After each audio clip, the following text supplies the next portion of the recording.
ভারত ইসরায়েলের পক্ষে সে আপনার বন্ধু হয় কিভাবে?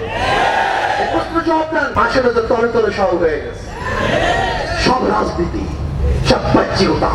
বাংলাদেশ এখন যোদ্ধা ফিলিস্তিনের পক্ষে ইসরায়েলের বিপক্ষে অস্ত্র ধারণ করবে, সে যুদ্ধকে নিশ্চিত করে আপনার ঘরে থেকে পাঠিয়ে দেন।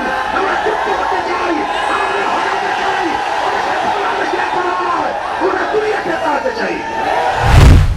প্রিয় ভাইয়ের আমার, আজকে বাংলাদেশ থেকে ইসলাম মুসলমানকে উৎখাত করার ষড়যন্ত্র চলতেছে। আজকে ভূখণ্ডকে বিক্রি করার ষড়যন্ত্র চলতেছে। আজকে বন্ধু বন্ধু বলে যাদেরকে আপন করতে চাই, তারা আমাদের বুকের উপরে বারবার গুলিবিদ্ধ করবে, আমাদের ভূখণ্ড দখল করার ষড়যন্ত্র করবে, এদেশের সাংস্কৃতিক ইসলামকে নষ্ট করার ষড়যন্ত্র করবে, এদেশের মানুষকে গোলাম বানাবার চক্রান্ত করবে। এদেশের মানুষটা মানতে পারে না, পারে না, পারে না। কাজী শুধু ইসরায়েলের বিরুদ্ধে নয়, ইসরায়েলের দূষণের বিরুদ্ধে যে ভারত ইসরায়েলের পক্ষে নিয়েছে, ইসরায়েলের পক্ষে কথা বলেছে, ইসরায়েলের পক্ষে তারা দাবি তুলেছে, সে ভারতকেও বাংলাদেশের মানুষ বয়কট করে তাদের আপন করতে পারে না।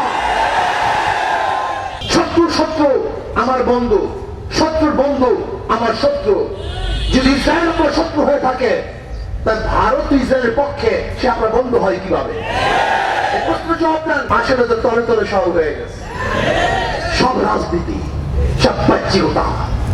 না, জনগণ তা মানতে পারে না।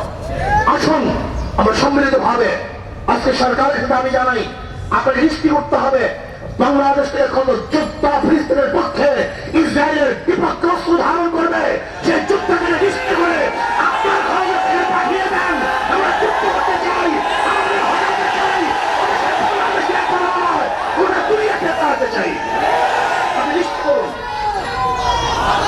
যদি আপনি নিশ্চিত করেন, তাহলে আমি মনে করবো আপনি ফিলিস্তিনের পক্ষে, ইসরায়েলের বিপক্ষে।